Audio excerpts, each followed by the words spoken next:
What's up, guys? Super excited about today's video. Today, what we're going to be focusing on is cutting short hair in our fingers. So we're going to be doing a pixie cut. It's going to have a disconnected top. We're also going to color it nice platinum blonde as well. So kind of a bonus add-on at the end of the video. So what I'm doing right now is finding my sections because you want to make sure that you don't have the section too wide on the top. You want to make sure that it's going to fall right. So what I do is I look for the parietal ridge. I go a little bit below it so it sits a little heavier. And then I follow that back to the high point or the mid crown area. I go across the top, and then I'm going to create a second section right in the crown area. It's going to be diagonal back for the first line coming off the parietal ridge, and then I go down to just above the occipital bone. I go straight across from there, and then I go back up. So I'm basically creating almost like a triangle or a piece of pizza with the tip of it bit off, right? So I don't want to have a complete triangle because I'm going to use that as I like having that horizontal line in there to separate it. But we're going to be going on the sides first. We're going to be cutting that diagonal back on both sides so you can see there. This is my brand new scissor. It's not out till fall 2018. I'm really excited to be launching it. We have two different sizes, but this has got everything I love in a scissor. If you see the thumb, it has a nice thumb groove to it. It's got a nice small tang, so it's super comfortable in your hand. It's also not a removable tang, which I like. I did a flat screw that's also matte black. It's got my logo on it, and it was manufactured in Japan by Mizutani. So I'm super excited to partner with them on this because I honestly wouldn't want to have a scissor made anywhere else other than Mizutani. So super excited for that. That will be coming out. A lot of you guys want to know how much it is. It's going to be living right around between $550 and $599. We're in production right now, so we will know soon what that price is going to be and a little bit closer to the date of when it comes out. But we're thinking September, October. All right, so as I start the haircut, I start working diagonal back. So you saw me comb the hair towards the face, and I cut my line directly on the face. Gives me a nice hard line. It gives me also a nice visual point to start it. And then as I go through, and I'm obviously speeding this up quite a bit because everything is very repetitive, but I work with my hands, my fingers parallel to the parting, and I work all the way through diagonal back and just cut my section. Now, the reason I like to put it in my hands as opposed to cutting scissor over comb, there are time and place for scissor over comb, but when you're working on somebody's head shape, Mary's got a little bit more of a rounded head shape, so what I wanted to do is create some nice weight lines. So I like to do that. Every single section I take in my hand, I focus on what my elevation is because the lower the elevation, the more shape I'm going to build out. The higher the elevation, the more I'm going to collapse the shape. So I wanted to make sure that I'm creating the right shape for her head shape and making the haircut look the best that I can. So I go through. It takes a little more effort, but honestly, I think that this is what separates good haircuts from great haircuts, to make sure that you're really focused on what you want the outcome of your shape to be. So notice as I go through here, her head shape starts to peel away. And when I say peel away, it just means it's getting further away from my hand. And as it gets further away from my hand, if I don't change my elevation, then the weight starts to build up more. So everything I'm cutting right now is pretty much straight out from the head. But once I get up to that parietal ridge area, I'm not following the round of the head. I'm over-directing everything towards myself, which starts to build up a little bit of weight.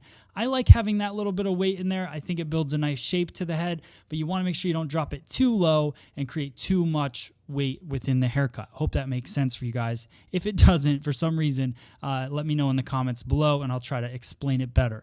But as I work down the head shape as well and I start to work towards the occipital bone, now I keep my finger, my elevation pretty much straight out from the head, keeping it collapsed. But this last line that you're seeing right here, that's where I start to drop the elevation. So you see a little bit of buildup of weight. It's not a lot. I'm not dropping it too far, but I do start to build it up just a bit. And I'll start to build it up even more right here in this kind of a high occipital bone, low crown area, because I want to build out that shape on her head. Mary has a little bit more of a flat occipital bone area. So some of our clients have that. And the way that you can kind of counteract that is start to build a little extra weight into the back. So that's just dropping that elevation a bit to kind of give the appearance of a nice head shape, nice occipital bone area. So as I follow through, what I like to do is continue that diagonal back parting all the way over to the other like right-hand side corner nape area. And then I'll go back through and I'll crisscross it. And what that does is it's almost like cross-checking it and cutting it at the same time. So it connects the two sides in the back together. And I'll show you guys more of that in a second. So we're doing the same thing to create the guideline on this side as well. So I go through, I comb the hair towards her face, and then I go through and I cut. I noticed right there, I didn't cut it as short, so I go a little bit shorter on that second round. But the reason I like to cut it first and then take a look at it and then go back through and cut it some more is you can't add the hair back on once you cut it off. So you want to make sure you have the right length. So then I use that as my guideline, and I do the same exact thing I did on the opposite side, cutting palm to palm, keeping that elevation pretty much straight out from the head, almost elevating that guideline just a little bit so I don't start to build up weight when I don't want to, and I just go through and cut. The scissor that I'm using obviously is the scissor that I showed you at the beginning. It's the scissor that I've been creating and working on with Mizutani, but the thing I like about this scissor, it's a 5-inch scissor, which isn't something I was normally used to working with, but I wanted to start working with a smaller scissor because of the fact that when you're cutting precise haircuts, you don't want to push the hair. And the longer the blade on your scissor, the more push it's going to give to the hair, no matter what. There's definitely sharper blades that you can get to help with that, but for the most part, the shorter the blade, the more precise you're going to get with the cut, because there's no reason to cut 6 inches of hair at the same time. So we're making a 5-inch scissor, which is the one I'm using, and also a 5.5-inch for those of you that want something a little bit longer. Also, if you want to do scissor over comb work, you can do it a little bit better with a 5.5-inch. So we're making both, but I'm really loving using this 5-inch scissor for the purpose of precision cutting.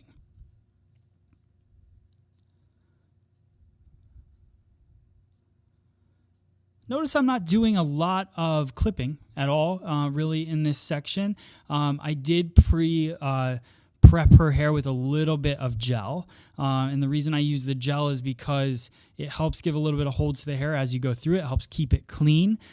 People call it a cutting lotion, but it's really just a styling product. I like to use a styling product for cutting lotion because of the fact that when you use a styling product, you're consistently combing it through the hair the entire time. So then when you go back to blow dry the hair, you've already combed that styling product on every bit of the hair as you went. So that's a nice little quick tip for you guys. So you can see how clean that looks. This is one of my favorite things to cut, is a nice round shape. Following the head shape, it's one of the most difficult things to cut because you're constantly moving your body, so it's hard to stay consistent. But this is where you're seeing where I start to crisscross it in the back. So I went one way with it when I cut the left side, and now when I'm cutting the right side, I'm coming back over it. So we create almost like an X feeling in the back of the head, which I'm trying to show you now.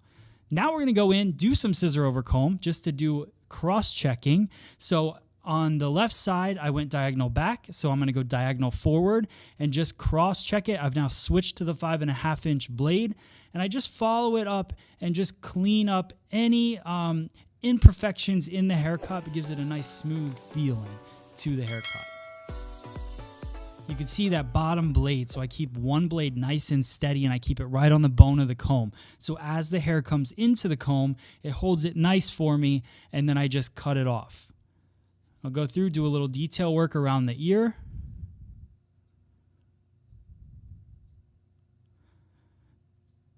Now, I would definitely challenge you guys to use your scissor more, especially around the ear and doing this detail work. But if you really want to, you could use a trimmer as well. I just think there's a little bit more of an organic feel when you use a scissor for this stuff.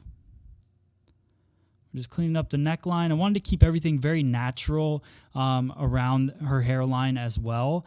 There's no reason for me, it's not my style to create nice hard lines in the hairline. I wanted something nice and soft. Plus, we're going to be blonding her hair, so it's already going to have some kind of built-in texture and movement to it, so I didn't want to make it too sharp looking in there. It's just, again, not my style. Using that steady blade to go around the ear, that's a nice quick tip for you guys. If you just pull the ear down and you use the steady blade along the ear, you can cut that nice line around it.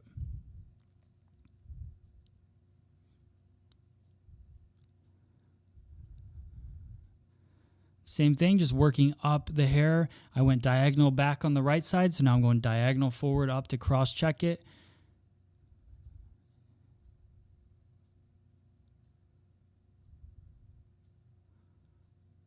So you can see this buildup that I already started, and I talked about Mary doesn't have a real strong occipital bone. Well, now we're really going to build it in with our sectioning here. So I'm going to go vertical with everything. The reason I'm choosing vertical is because it allows me to work more with my elevation, so I can really focus on what I want, where I want that hair to sit, where I want it to be heavy. So notice my angle. I come straight off of the head shape, and I build up weight right away. So the top tip part of my fingers is almost at 0 degrees, if you think about it. More actually, let's call it 45 now that I'm looking at it. 45 degrees, which is going to be a nice buildup of weight sitting right at that low crown, high occipital bone area, which gives me that nice buildup. So you can see how it disconnects on the sides. That's something fun that we're adding into the haircut.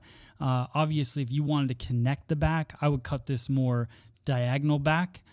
Keep that crisscross going like we did on the sides and the bottom. But we're going to do this disconnected, and it's going to be connected really more in the center. We're cutting it more of a square feel in the back, so everything's coming straight out from the head, which over-directs this part right here that you're looking at. It over-directs it back, but then it pushes a little extra weight towards the front. So now we're going to cut the top, and this is super disconnected right now. We're going to go through slight diagonal forward, we could call it, depending on what way she's going to wear her hair. I'm going to go in point cutting her hair because I want to create a lot of texture, but notice it's on a slight diagonal. And the reason I'm doing this because I'm over-directing everything back towards me in the back left-hand side of the head, the back left-hand corner of that section, because I'm going to push the weight towards the front right-hand corner of the haircut. So if that makes sense, anywhere you pull the hair, it's going to push back the opposite direction. So I want to pull it towards the back left-hand corner so it pushes the most weight towards the front right-hand corner, if that makes sense.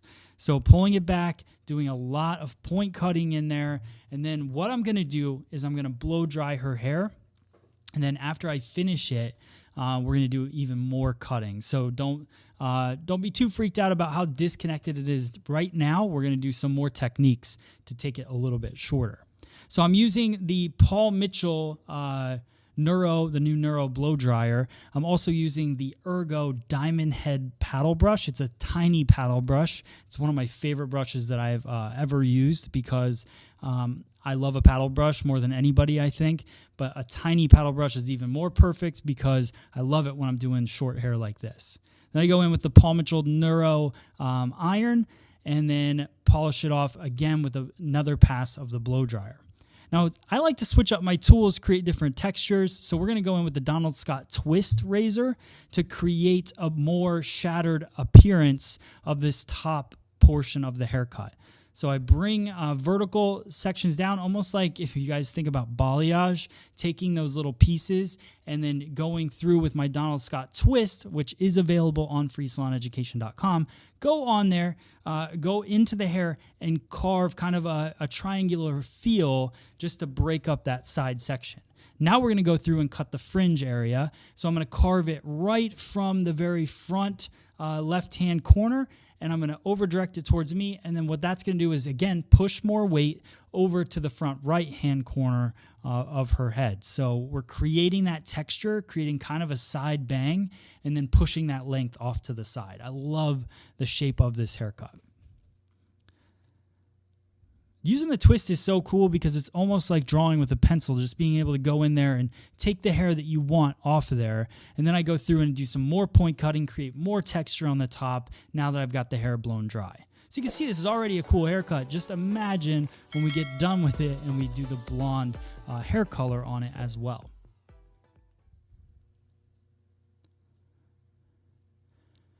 So I'm going to give you guys a quick preview of the blonde hair color. So it's going to be a 1-minute quick video. I used a Joico lightener to do it. I'm going to give you guys the full video of it as well coming up, but I just wanted to give you guys a preview. There's not much to really talk about except for the fact that I used this Joico Vero Light lightener. I mixed that with 20 volume, put it right on the scalp. I did that process twice, and then I overlay it with a toner to get my end result. So here's the video.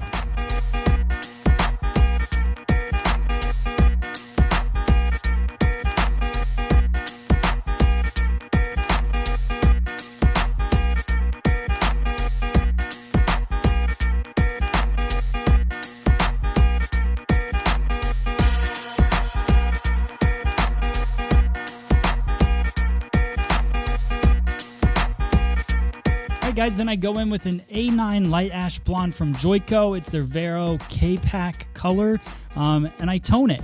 And I put that right on her wet hair, and here is the end result. Hope you guys like the video. Hope you like the cut. Hope you like the color. Let me know. Thanks for watching.